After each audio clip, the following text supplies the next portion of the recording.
Con su permiso, presidente, buenos días a todas y a todos. Antes de abordar los indicadores socioeconómicos que presentamos el primer jueves de cada mes, permítanme recordar que a 2 años de la emergencia sanitaria derivada del COVID-19, hoy tenemos un panorama favorable en materia económica, gracias a las medidas impulsadas para garantizar el bienestar, particularmente de quienes más lo necesitan, que se traducen en una mejora sustancial de la calidad de vida de la población. Muestra de ello, tenemos un récord máximo histórico en la creación de empleos. En febrero cerramos con casi 21 millones de trabajadores registrados en el Seguro Social.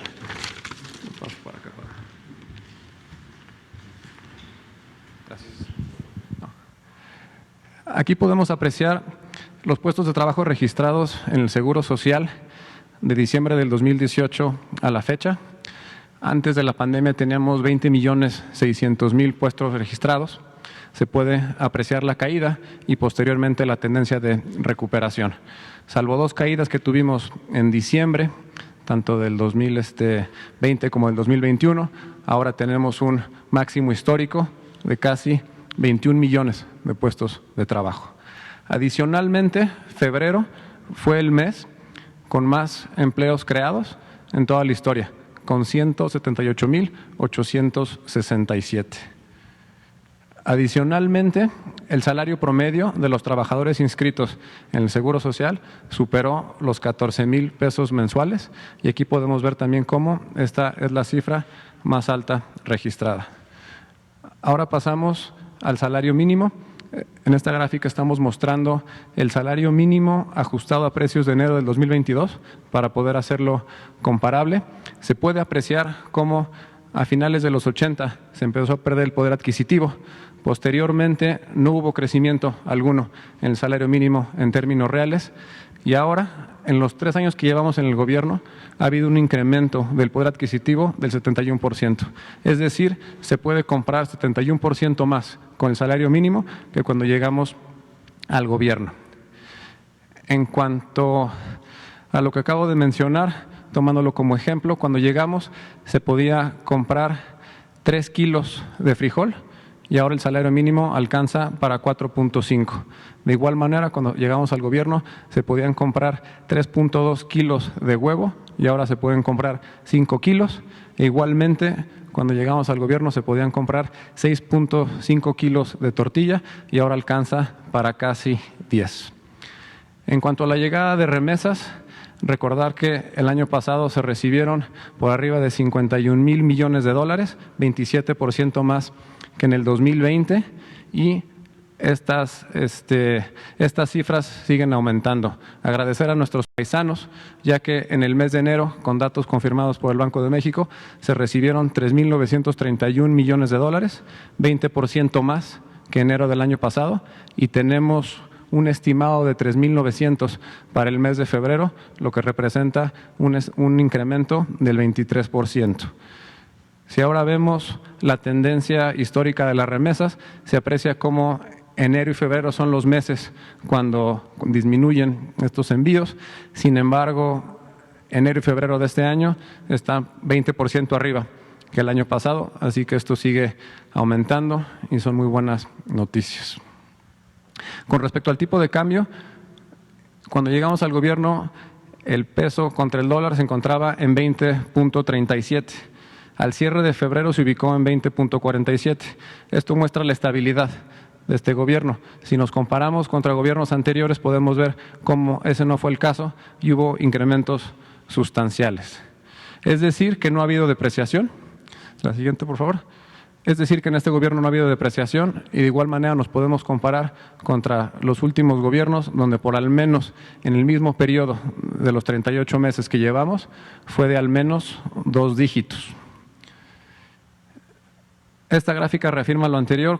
Si nos comparamos con otros países del mundo, podemos ver que en el tiempo que llevamos en el gobierno no ha habido depreciación en México y en algunos casos, en países latinoamericanos, la depreciación ha sido de 2 dígitos. Con respecto a la mezcla mexicana de petróleo, al cierre de febrero el precio del barril se ubicó en $91, lo que quiere decir que ha aumentado 72.7%.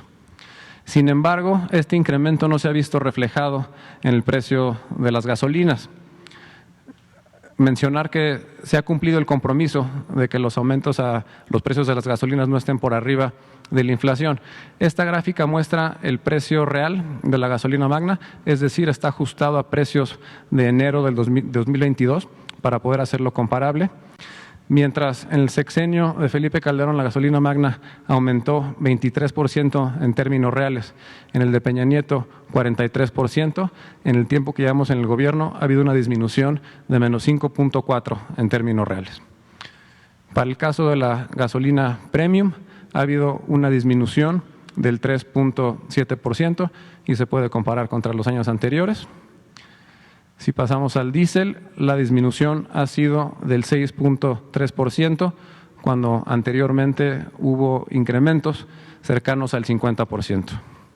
En el caso del gas LP, sí ha habido un incremento por arriba de la inflación, pero es importante destacar que la tendencia que iba a la alza ya se revirtió el año pasado con las medidas que se tomaron.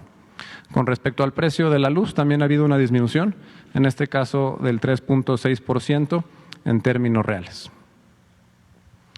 Recientemente el INEGI publicó las cifras corregidas del crecimiento del Producto Interno Bruto del año pasado y la cifra del 2021 se mantuvo en 5%, después de la caída que se registró en el 2020 de 8.4%. Si nos comparamos con otros países, podemos ver cómo estamos por arriba de Canadá, similar que España y ligeramente atrás de Estados Unidos. Con respecto a la inflación, en enero del 2022 la inflación anual se ubicó en 7.07%, ya se registra una disminución contra la cifra de diciembre, que fue de 7.36%, y aquí se pueden apreciar los otros puntos más altos de los gobiernos anteriores. De igual manera, si revisamos el comportamiento de la inflación en otros países, podemos apreciar cómo de diciembre a enero, en la gran mayoría, la inflación incrementó. El caso de México fue lo opuesto, nos ubicamos en 7.0% y nos podemos comparar cómo Estados Unidos registró una cifra de 7.5% en el mes de enero. Con respecto a la deuda, una vez que se publicó el dato que mencioné del 5% del INEGI y se hizo el ajuste, quedamos en 50%. Recordar que recibimos la deuda en 44.9% como porcentaje del PIB. En el primer año de gobierno hubo una disminución, bajamos a 44.5%. Posteriormente, derivado de la caída del PIB por la crisis del COVID, subimos a 51.7%, pero ya se confirma la reducción y nos ubicamos en 50% para el cierre del año pasado. En términos nominales, esto quiere decir que a 3 años de gobierno la deuda ha aumentado 24%, porcentaje sustancialmente menor comparado contra los sexenios anteriores, que a 3 años de gobierno había aumentado 46%, 40% y 33.7%. Es importante mencionar que en México no contratamos deuda adicional para salir adelante en la crisis del COVID. Los números en rojo muestran el diferencial porcentual entre el 2019 y el 2021 de cómo incrementó la deuda. Si tomamos como ejemplo Italia y España, ambos países incrementaron su deuda en más de 20 puntos, mientras que México solamente lo hizo en 5%. Con respecto al comportamiento de la Bolsa Mexicana de Valores, el índice de precios y cotizaciones ha aumentado 28% en el tiempo que llevamos en el gobierno, con el cierre al 28 de febrero. Ya se publicaron las cifras al cuarto trimestre de la inversión extranjera directa y esto reafirma la confianza que hay en el país.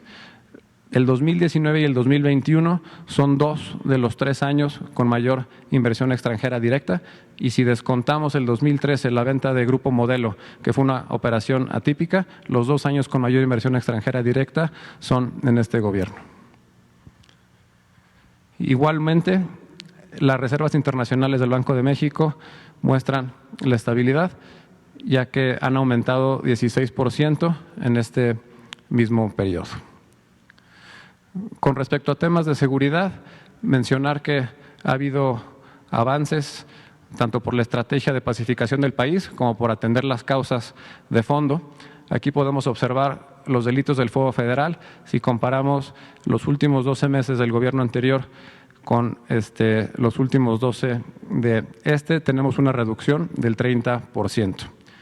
Con respecto a los homicidios, la tendencia que venía a la alza en los gobiernos anteriores del 26%, 28%, 17%. Aquí podemos ver el cierre del 2021, cómo registramos ya un descenso de 3.6%. Si pasamos a la siguiente, es una gráfica similar donde estamos mostrando enero y febrero del 2022 contra los años anteriores. Ya tenemos un estimado para el mes de febrero y con este cálculo la reducción del 2022 contra el 2021 es de menos 13.6%, lo que reafirma la tendencia a la baja en cuanto a los homicidios dolosos. En cuanto a secuestro, la reducción es del 46%. Aquí igualmente estamos comparando los últimos 12 meses del gobierno anterior contra los últimos 12 disponibles, ya contabilizando un estimado para el mes de febrero. Con respecto al robo de vehículo automotor, la reducción es de 39.2%. Y por último, el robo en general ha disminuido 24%. ¿Sería cuánto?